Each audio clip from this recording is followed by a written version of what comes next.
کتاب محسن بزبان محسن میں سے کہ آج صفحہ نمبر 154 سے بیان ہے۔ پچھلی چند قسطوں سے عنوان چل رہا تھا رقص مولوی۔ رقص مولوی کا عنوان تھا۔ آج اسی سلسلے کی غالباً تیسری چوتھی قسط ہے۔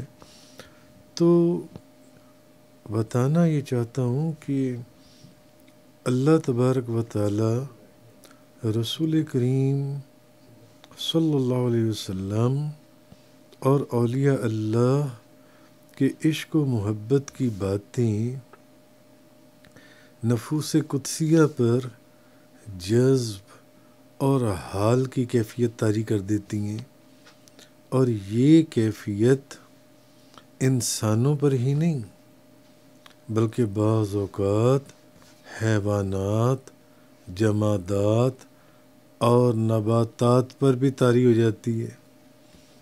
جنسی جذب اور حال کی کیفیت جنسی ہے، یہ صرف انسانوں پر نہیں، حیوانات پر بھی طاری ہو جاتی ہے اور جمادات پر بھی طاری ہو جاتی ہے، نباتات پر بھی طاری ہو جاتی ہے۔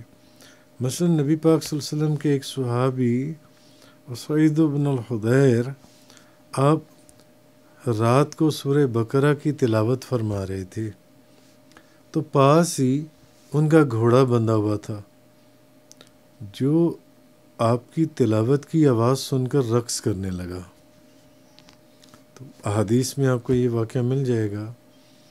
تو وہ جو صحابی تھے، انہوں نے جب دیکھا کہ گھوڑا رقص کر رہا ہے آپ کی تلاوت کو سن کر، انہوں نے تلاوت بند کر دی تو گھوڑا بھی ایک دم پرسکون ہو گیا۔ اچھا، پھر تھوڑی دیر کے بعد انہوں نے تلاوت شروع کی تو گھوڑے نے دوبارہ رقص شروع کر دیا۔ اب وہ پھر خاموش ہو گئے۔ کچھ دیر بعد جب دوبارہ قرآن پڑھنے لگے تو گھوڑے پر پھر وہی وجدانی کیفیات طاری ہو گئیں۔ اچھا، اب آپ بالکل خاموش ہو گئے کیونکہ قریب ہی آپ کا بیٹا موجود تھا۔ صبح جب انہوں نے ساری بات نبی کریم صلی اللہ علیہ وسلم کی خدمت میں عرض کی تو نبی کریم صلی اللہ علیہ وسلم نے فرمایا، حضیر پڑھا کرو، حضیر پڑھا کرو۔ تو عرض کیا، یا رسول اللہ، میں گھبرا گیا تھا کہ وہ گھوڑا جو ہے وہ وجدانی کیفیت میں رقص کرتے ہوئے کہیں میرے بیٹے کو نقصان نہ پہنچا دے، کیونکہ وہ تو پاس ہی سویا ہوا تھا، جو ان سے پاس ہی ان کا بیٹا موجود تھا، تو کہیں ان کو نقصان نہ پہنچا دے۔ تو امام فخر الدین رازی آپ فرماتے ہیں کہ حضرت داؤد علیہ السلام کو اتنی اونچی، خوبصورت اور سریلی آواز دی گئی تھی کہ جب آپ کی آواز پہاڑوں میں گونجتی اور آپ زبور شریف پڑھتے تو نغمات لاہوتی کا رنگ ہر چیز پر جم جاتا، یہاں تک کہ ساری کائنات آپ کی ہم نوا ہو جاتی، اور چرند پرند حتیٰ کہ وحشی جانور تک وجدانی کیفیات اور بے خودی کے عالم میں بلا جھجک آپ کے پاس چلے آتے، یہاں تک کہ آپ ان کو اس حالت میں گردنوں سے پکڑ لیتے۔ تو محبت اور وجدانی کیفیات میں جانوروں کا حضور صلی اللہ علیہ وسلم کو سجدہ کرنا، پتھروں کا درود پاک پڑھنا، درختوں کا آپ کی طرف دوڑنا، استوانہ حنانہ کا محبت میں رونا، وہ کھجور کا تنا، بادلوں کا ساتھ ساتھ چلنا، درختوں کا آپ صلی اللہ علیہ وسلم پر سایہ کرنا، اونٹوں کا آپ کی چھری کے نیچے اپنی گردنوں کو پیش کرنا، علی ھذا القیاس، یا پھر حضور غوث اعظم شیخ عبد القادر جیلانی رضی اللہ تعالی عنہ کی وہ تسبیح جو ان کو شیخ ابو الوفا نے عطا فرمائی تھی، جس کا ہر دانہ ہر وقت گردش کرتا رہتا تھا، ایسی سینکڑوں مثالیں موجود ہیں۔ تو نباتات، جمادات و حیوانات پر اللہ اور اس کے رسول کی محبت کا یہ اثر ہوتا ہے تو انسان پر کیوں نہیں ہوگا؟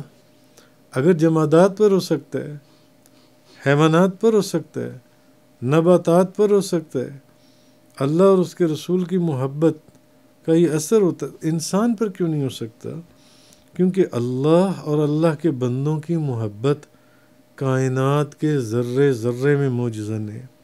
اور حضور غوث پاک شیخ عبد القادر جیلانی اسی محبت کے متعلق فرماتی ہیں چوں ذرہ ذرہ شود ای تنم بخاک لحد تو وشنمی صلوات از جمی ذراتم، قبر میں میرے جسم کا اگر ریزہ ریزہ ریزہ بھی ہو جائے تب بھی تم میرے جسم کے تمام ذروں سے درود و سلام کی آواز سنو گے۔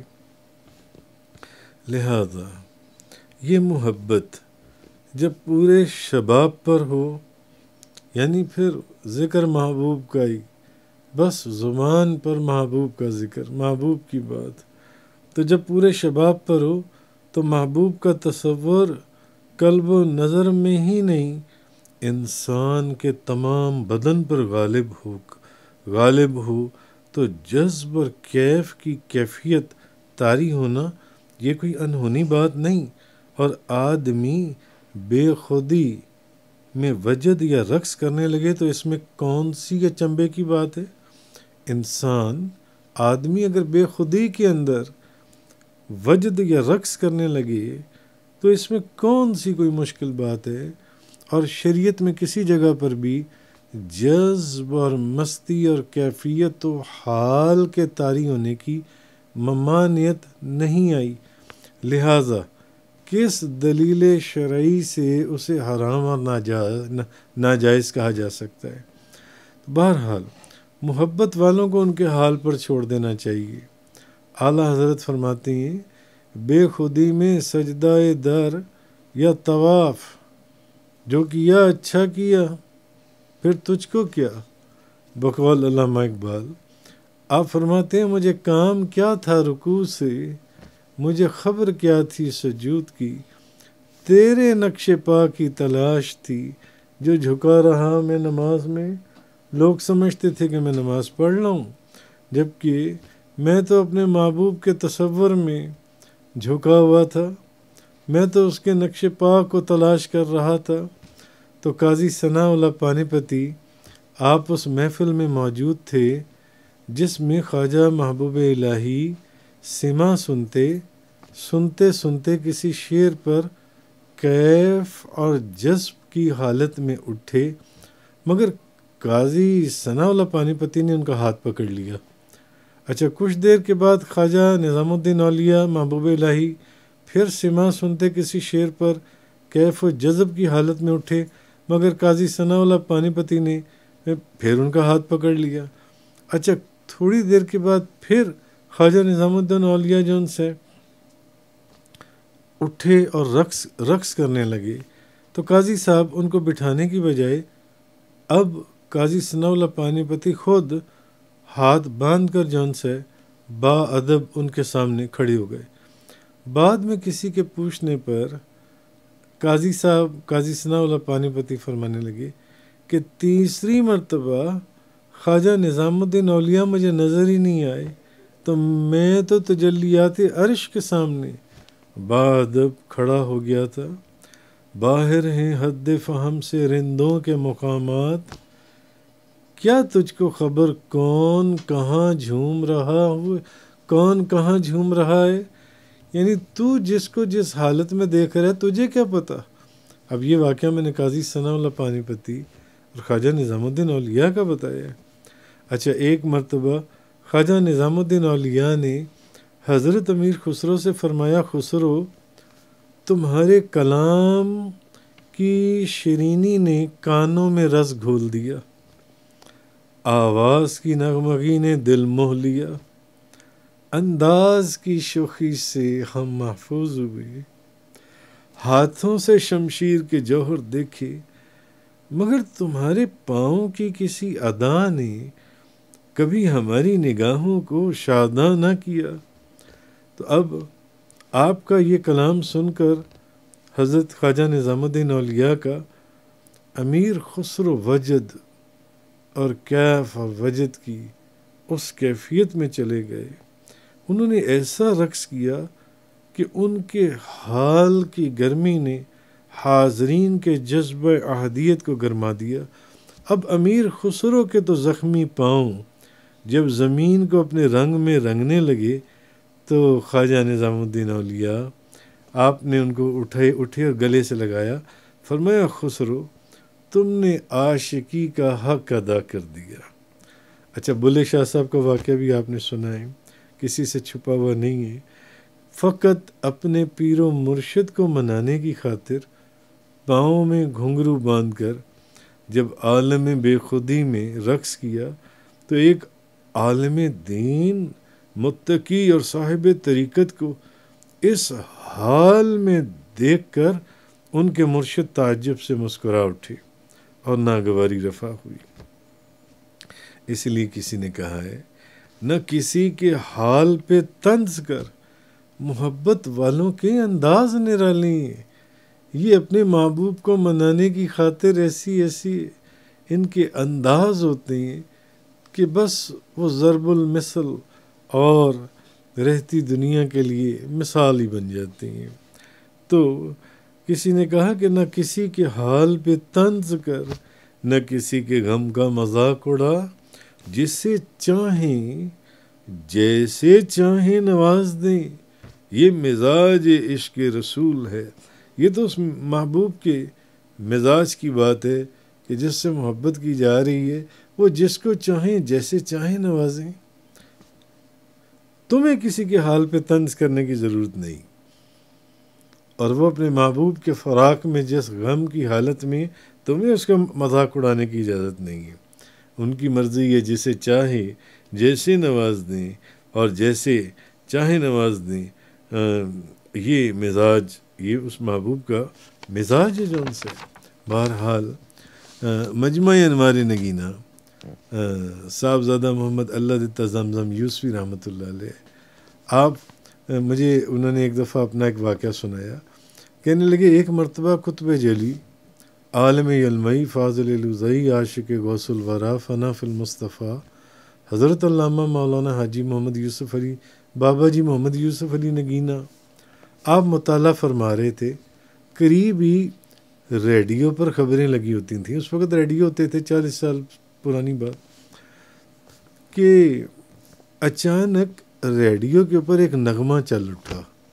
نغمے کے بول تھے، چھپ جاؤ تاریو تے پا دیو ہنیر وے، اساں اس رات دی نہیں ویکھنی سویر وے۔ اب اس نغمے کی آواز کا کانوں میں پڑنا تھا۔ وہ فرماتے ہیں کہ بابا جی نگینہ صاحب رحمۃ اللہ علیہ پر ایسی رقت طاری ہوئی اور آنسوؤں کی ایسی جھڑی لگی کہ آپ کی ریش مبارک کے ساتھ ساتھ سینہ مبارک حتیٰ کہ اس کتاب کے صفحات بھی تار ہو گئے۔ آپ کو اس کیفیت میں دیکھ کر تو فرماتے تھے کہ میں نے ریڈیو بند کر دیا۔ بہت دیر کے بعد جب آپ ہوش میں آئے تو فرمانے لگے، بیٹا اگر تم ریڈیو بند نہ کرتے تو صبح کا سورج دیکھنا ہمیں نصیب نہ ہوتا۔ اسی طرح ایک مرتبہ شیخ علی سنجری رحمۃ اللہ علیہ کی خانقاہ میں مجلس سما کی مجلس چل رہی تھی۔ خواجہ قطب الاسلام تشریف رکھتے تھے، تو خواجہ قطب الدین بختیار کاکی رحمۃ اللہ علیہ قوال جو ہیں وہ قوالی پڑھ رہے تھے، تو قوال نے احمد جام کا یہ شعر پڑھا، کشتگان خنجر تسلیم را ہر زماز غیب جانے دیگر است۔ تسلیم و رضا کے خنجر سے قتل ہونے والے ہر آن غیب سے نئی زندگی پاتے ہیں۔ اب یہ کلام سن کر خواجہ قطب الدین بختیار کاکی وجد کی حالت میں رقص فرمانے لگے۔ بابا فرید الدین گنج شکر کے پیر و مرشد سلطان الہند خواجہ غریب نواز معین الدین چشتی اجمیری کے بڑے خلیفہ جب انہوں نے قوال سے یہ شعر سنا، کشتگان خنجر تسلیم را ہر زماز غیب جان دیگرست، تو آپ وجد کی حالت میں رقص فرمانے لگے، اتنا رقص فرمایا کہ بے ہوش ہو گئے۔ قاضی حمید الدین ناگوری اور شیخ بدر الدین غزنوی خواجہ قطب الدین بختیار کاکی کو قوالوں سمیت اٹھا کر گھر لے آئے۔ 3 دن اور 3 راتیں اس شعر کو سن کر قوال سما کے اندر جب انہوں نے یہ پڑھا تو استغراق کی حالت میں قوالوں کو اسی شعر کا حکم مقرر فرماتے رہے کہ مقرر دوبارہ پڑھو، مقرر دوبارہ پڑھو، مقرر دوبارہ پڑھو۔ قوال اس کو پڑھتے رہے اور آپ وجدانی کیفیت میں رقص کرتے رہے۔ کشتگان خنجر تسلیم را ہر زماز غیب جانے دیگرست، یہاں تک کہ کتابوں میں لکھا ہے کہ اتنا رقص فرمایا کہ آپ کی ہڈی ہڈی الگ ہو گئی، ہڈی ہڈی الگ ہو گئی، اور جان مشاہدہ حق میں حق کے حوالے فرما دی۔ شیخ عبدالحق محدث دہلوی فرماتے ہیں کسی جگہ سما کے دوران قوال نے یہ شعر پڑھا، جانب دے جانب دے جانب دے فائدہ گفتن بس یار چیست۔ بھئی اگر تمہیں اپنے محبوب سے اتنی محبت ہے تو پھر ایویں جو ادھر ادھر کی باتیں کرتی ہو، اپنے محبوب پر جان دے دو۔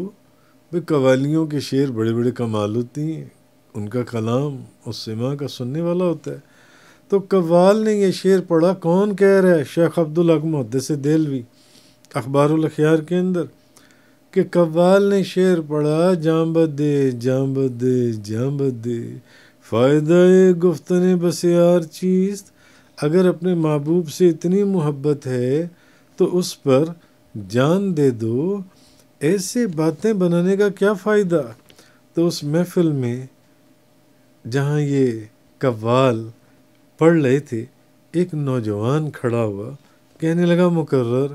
قوال نے دوبارہ وہ شعر پڑھا، وہ نوجوان کہنے لگا دادن، یعنی لو میں نے جان دے دی، اور جان جانے آفرین کے حوالے فرما دی۔ ایک طرف سوچنے کی بات ہے، ایک طرف تو کسی بزرگ کو کسان کے حال میں جتے بیل کے گلے کی گھنٹی کی ٹن ٹن سے وجد طاری ہو جاتا ہے، تو دوسری طرف ایک لوہار کا لوہے پر چوٹ لگانا تھا کہ مولانا روم جب اس لوہار نے لوہے کے پر چوٹ لگائی تو اس چوٹ کی جو آواز تھی وہ دل میں ایسی اتری کہ کیف اور وجد اور حال کی کیفیت میں جھومتے ہوئے رقص کرتے ہوئے گرے اور بے ہوش ہو گئے۔ مولانا روم اب جب ہوش میں آئے تو فرمایا لوہے پر ضرب سے مجھے اللہ کی آواز آتی محسوس ہوئی، مجھے ایسے لگا کہ آواز اللہ، کوئی کہہ رہا ہے اللہ اللہ کی آواز سنائی دی۔ لہٰذا صاحب حال افراد کی یہ کیفیت دراصل ان پر اللہ کی محبت غالب آنے کی وجہ سے ہوتی ہے، جن سے لوگ، اور جب یہ حالت ہوتی ہے نا صاحب حال لوگوں کی، اور وہ اس طرح کرتے ہیں، کوئی گرتا ہے، کوئی بے ہوش ہوتا ہے، کوئی ہوش میں نہیں رہتا، کوئی اتنا رقص کرتا ہے کہ جسم کی ہڈیاں ٹوٹ جاتی ہیں اور جان جانے آفرین کے حوالے کر دیتا ہے۔ تو یہ وہ کیفیات ہیں جو عام لوگ ہیں، عوام الناس، وہ انہیں پاگل، کوئی پاگل کہے گا، کوئی مجنون کہے گا، یا کوئی مجذوب سے تعبیر کرنے لگتی ہیں۔ حالانکہ نبی کریم صلی اللہ علیہ وسلم نے فرمایا کثرت سے اللہ کا ذکر کرو، یعنی ایسے اللہ کا ذکر کرو کہ لوگ جب تم اللہ کا ذکر کرو تو تمہیں دیکھ کر تمہاری حالت کو، تمہاری کیف اور مستی کو، تمہاری کیفیات کو، جذب کو دیکھ کر لوگ کہیں گے یہ دیوانہ ہے، یہ پاگل ہے، وہ لوگ کہیں گے ان سے۔ تو محبت کے، جیسے کہ میں نے پہلے کہا محبت کے انداز عجیب ہوتے ہیں. حضور صلی اللہ علیہ وسلم نے حضرت زید بن حارث کو اپنا بھائی کہا، ان کو اپنا بھائی کہا، اور حضرت جعفر بن ابی طالب کو ان کو فرمایا اپنے اخلاق سے اور اپنی شکل اور شباہت سے مشابہ فرما دیا. اچھا، اب حضور نے زید بن حارث کو تو جب اپنا بھائی کہا اور جعفر بن ابی طالب کو اپنے اخلاق اور اپنی شکل و شباہت سے مشابہ فرمایا، اور حضرت علی کو فرمایا کہ علی تو مجھ سے اور میں تجھ سے ہوں. آہا، اب حضور نے ایک کو تو اپنا بھائی فرما دیا اور دوسرے کے اخلاق اور شکل اور شباہت کو اپنے چہرے سے مشابہت دے دی، اور حضرت علی کو فرمایا کہ علی تو مجھ سے ہے اور میں تجھ سے ہوں. اس خطاب کی لذت سے یہ جو سمات، یہ جو آواز تھی، جس آواز سے وجد اور حال کی کیفیت طاری ہوتی ہے، اب یہ جب لذت سے تینوں صحابہ کرام پر یہ کیفیت طاری ہوئی کہ ایک ٹانگ کے اوپر بھنگڑا ڈالنے والے انداز میں، جیسے کوئی بھنگڑا ڈالتا ہے، تینوں صحابہ ایک ٹانگ پر بھنگڑا ڈالنے کے انداز میں نبی پاک صلی اللہ علیہ وسلم کے گرد ہاتھ باندھ کر وجدانی کیفیت میں رقص کرنے لگے. تو نبی پاک صلی اللہ علیہ وسلم نے ان کی اس ادا، ناز و انداز پر انہوں نے پوچھا. حضور نے فرمایا جعفر یہ کیا کر رہے ہو؟ یعنی ایک ٹانگ پر یہ جو بھنگڑا ڈالنے والے انداز میں میرے گرد ہاتھ باندھ کر وجدانی کیفیت میں رقص کرنے لگے ہو، یہ کیا کر رہے ہو؟ کیونکہ حضور نے زید بن حارث کو کہا اپنا بھائی، اور جعفر بن ابی طالب کو اپنے اخلاق سے، شکل سے، شباہت سے مشابہ فرمایا. حضرت علی کو فرمایا تو مجھ سے اور میں تجھ سے ہوں. یعنی معلوم ہوا کہ محبوب جب بھئی مرید تو محبت کرتا ہے، مگر اگر پیر و مرشد کسی کو کچھ فرما دیں تو پھر کیفیات کیا. جو سچا عاشق ہے، جو سچا غلام ہے، اس کی کیفیات ہی تبدیل ہو جاتی ہیں، اس کی کیفیات ہی تبدیل ہو جاتی ہیں. حضور صلی اللہ علیہ وسلم، حضور نے پوچھا جعفر یہ کیا کر رہے ہو؟ انہوں نے عرض کیا یا رسول اللہ، ہم نے حبشہ میں خوشی کے موقع پر لوگوں کو اپنے بادشاہ کے گرد ایسے ہی رقص کرتے دیکھا تھا. یہ وہی رقص ہے جیسے کہ حضرت امیر خسرو اپنے پیر و مرشد کے چاروں طرف رقص کیا کرتے تھے، جیسے کہ میں نے پیچھے واقعہ بیان کیا. تو آپ بھی تو ہمارے بادشاہ ہیں. حضرت جعفر فرمانے لگے آپ بھی تو ہمارے بادشاہ ہیں، اور ہمارے لیے آپ کی محبت ہر خوشی سے بڑھ کر ہے. تو نبی پاک صلی اللہ علیہ وسلم نے ان کی گفتگو کو سماعت فرمایا اور اس فعل کی ممانعت نہ فرمائی کہ یہ کیا کر رہے ہو کہ میرے چاروں طرف بھنگڑا ڈال رہے ہو ایک ٹانگ کے پر کھڑے ہو کر. حضور نے منع نہیں کیا، ممانعت نہ فرمائی یا مذمت نہ فرمائی کہ تم یہ کیا کرنے لگے ہوئے ہو.